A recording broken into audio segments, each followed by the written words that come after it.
So, what happened back in March 1989? Junior high school. Need I say more? And as funny as that is, it does bring up a good point that when you look to your greatest pain, it's relative, right? So, even though many people have experienced some type of a pain or traumatic experience in junior high or high school, when we experience our pain, we experience it very alone, as if we were the only one in the world to experience it. And truthfully, that's how it feels for me, even though logically I know better. And I bring this up because as you dive through looking at your pain, it's what hurt, what really impacted you, where's the pain?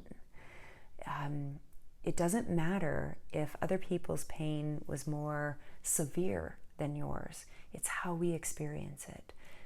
That's the place to really look. And that's how I experienced this pain. It was that real for me, and I felt very alone. Prior to this experience, I didn't know the difference between pretty, ugly, fat, thin, cool, or uncool. And I didn't know what fitting in meant because I had never yet experienced its opposite. I remember the first day of junior high, walking into those doors in my new outfit my mom had purchased for me, and looking down and looking at the other girls, and then realizing Kmart isn't cool. Whoops. Regardless of my Kmart clothes, I still was able to make friends and start to feel like I was fitting in. I even had this crush on this really cute boy, Justin Brand. And then one day, as I was walking down the hall with my friends, I spot Justin Brand in the distance and light up like I always did. 3 popular girls coming towards me who I didn't know.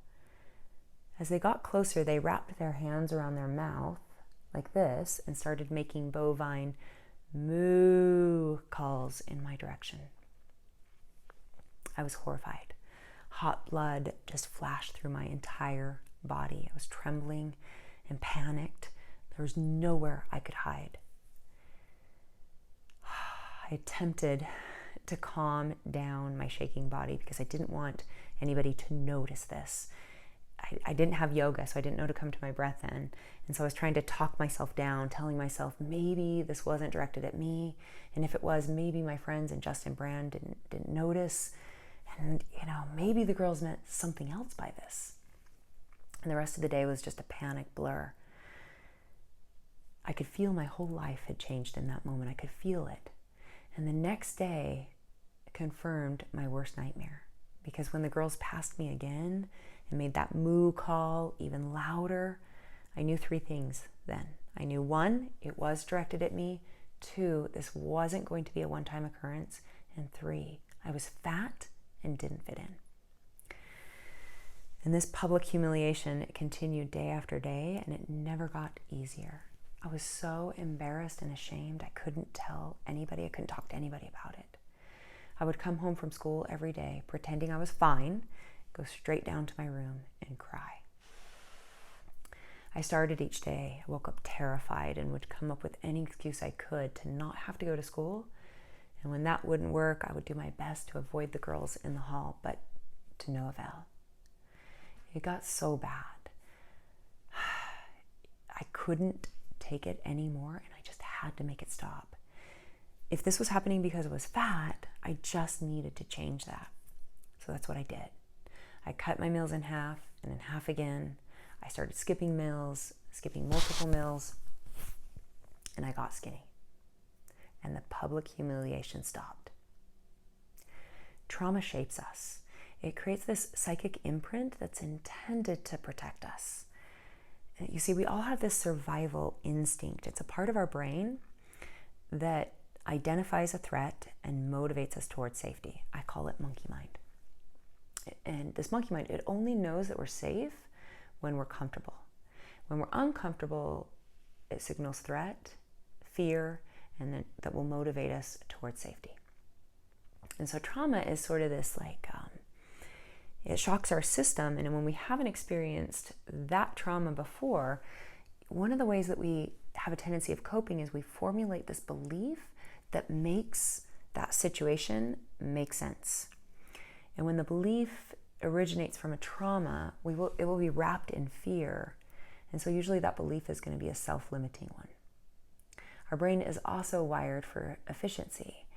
And when it figures out that the quickest way to motivate you towards safety is to push that self-limiting belief button, then it keeps pushing it over and over and over again and develops pretty deep ruts. And all of this is happening subconsciously. We're not aware that much of our motivation is coming from a self-limiting belief. The belief I created back in March of 1989 was, I'm not good enough. And from that day on, that belief would influence so much of what I would do and not do. And it actually served me pretty well at first because it pushed me. It motivated me to work hard to prove I was good enough or to hide the fact that I wasn't so that you wouldn't find out. It pushed me to starve my body because that wasn't easy. But I had to make my body look like the other 14-year-old girls so that I could fit in and be safe. It pushed me to study hard, to get good grades, to get financial success. And it also protected me. It protected me to create this safe life and live in what I call the in-between. You know, that in-between where I make good money, but I still have credit card debt. I have a beautiful home, but it's not my dream home. I have career success, but I haven't written that book or did that thing I really want to do. I don't eat carbs, but I'm not at my ideal weight. Oh, I hate that one. I stand out, but not too much, so I can fit in and tell myself I'm safe. That in between. In junior high, it stopped the bullying. In high school, it got me attention from boys and kept me from feeling alone. I had this confidence in this false sense of security of fitting in. Right? But the years to come would teach me more about that myth of fitting in, which I'll share more in the videos to come. But I want to leave you with a sacred invitation. As Joseph Campbell says, I think he says it best, it's into the cave we fear to enter lies the treasure we seek. So are you ready? If so, grab a pen and paper, take a really deep breath, and then at the top of your page, you'll write this. The greatest pain of my life was. And then breathe again. There'll be a lot of breathing in this process, right?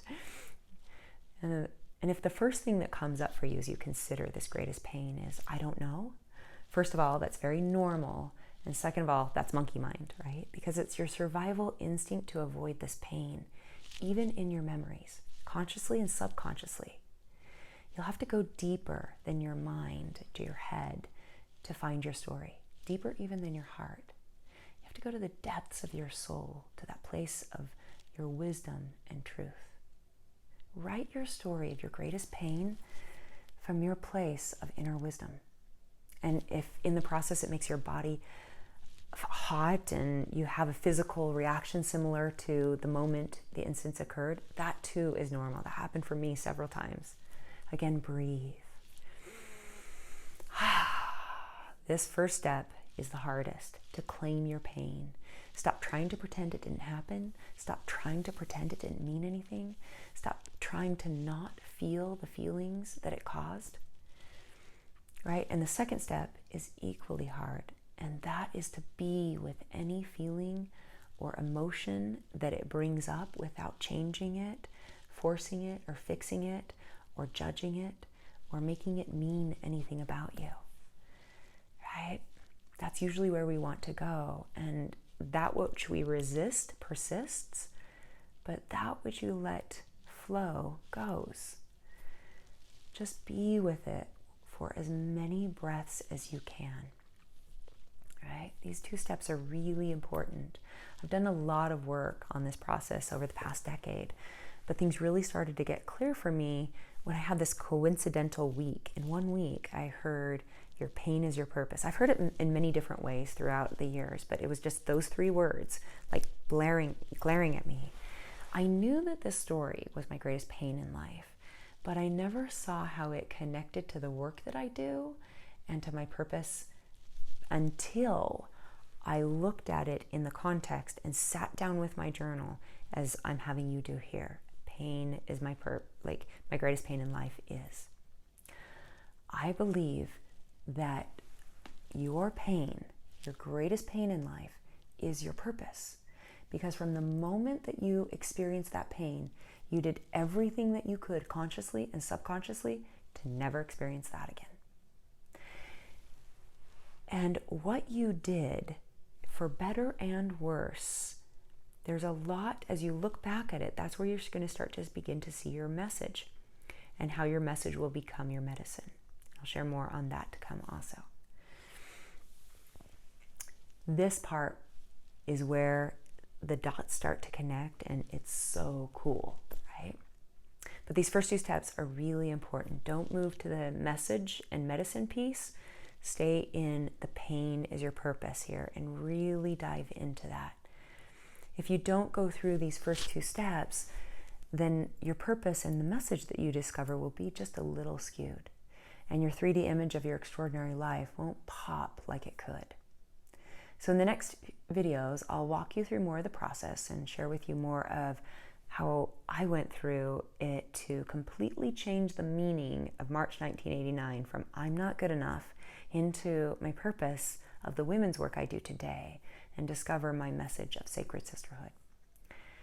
Know here that you are exactly where you are supposed to be, and that I am sitting, dear sister, in the discomfort with you. This work is not for the faint of heart. And if you're willing to dive in here, I acknowledge you for being a hero. Remember, dear hero, that you don't have to do this alone. Grab a friend, grab a sister, come join me on my free monthly coaching calls. And if you feel so inclined to reach out to me directly and see if one of my coaching programs might be what you need right now, then please do so. But remember, you are not alone, and you are so much closer to everything you've ever wanted than you realize.